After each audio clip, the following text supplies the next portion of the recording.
more data cleaning transformation operations, which can help while making models of machine learning and doing some analysis in data science.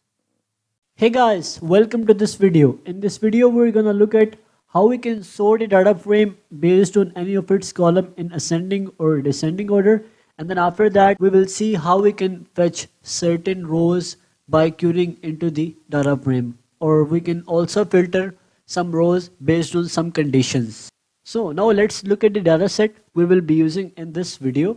This is the data set we will be using in this video, and this data set is about the employees of an organization, and you can see that it contains their first name, gender, their salary, and to which team do they belong to. And now I will be importing this data set in Python and then perform some filtering and querying on this data set. I will go to the IDE and I will begin by importing the model pandas, and then after that opening the file using the read CSV function of the pandas module.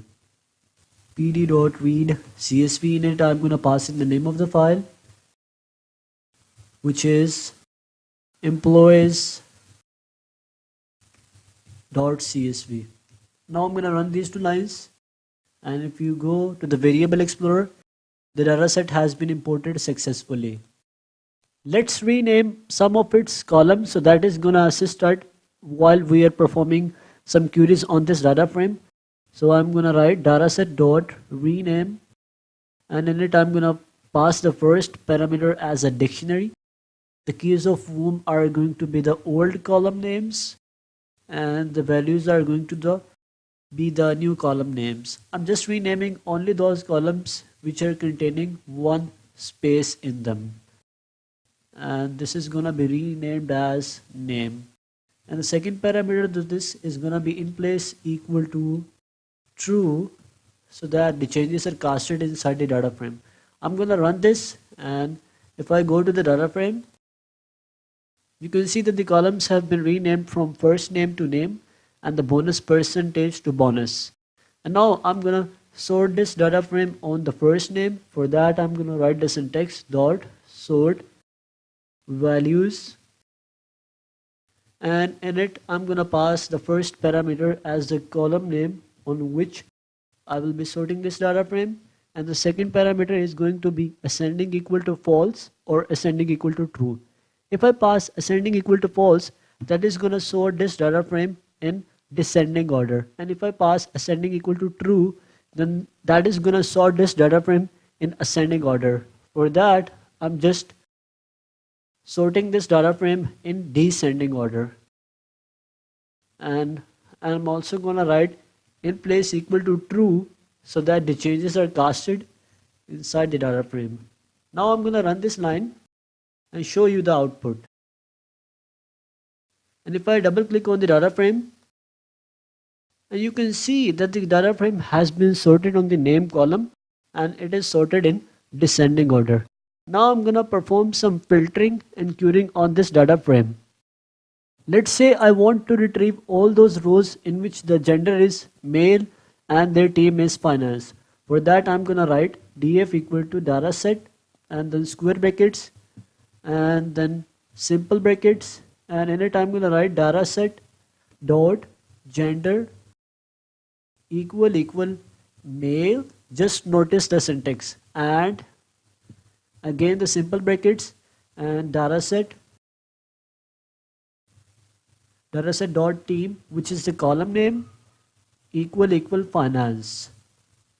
If I run this line, you can see that it has produced the output, and it is containing all those rows in which the gender is male and the team is finance. You can see from here, if you scroll down, they are same throughout. And now let's say I want to run another query on this data frame.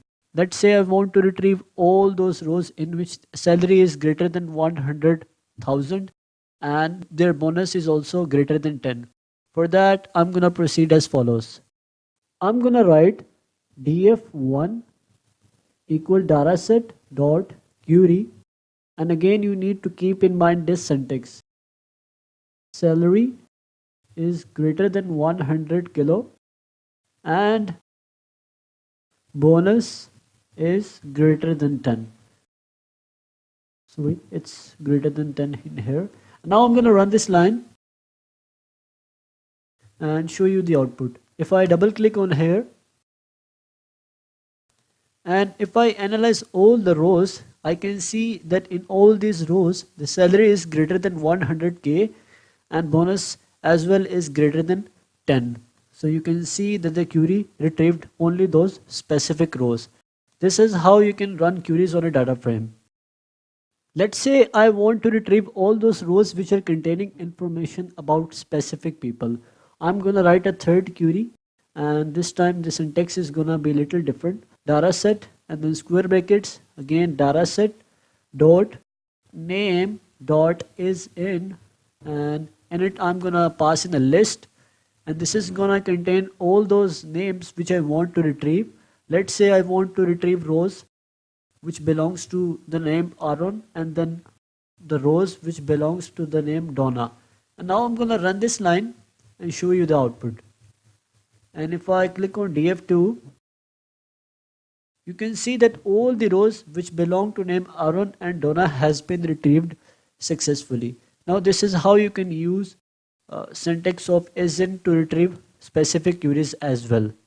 This is all about filtering and sorting with data frames.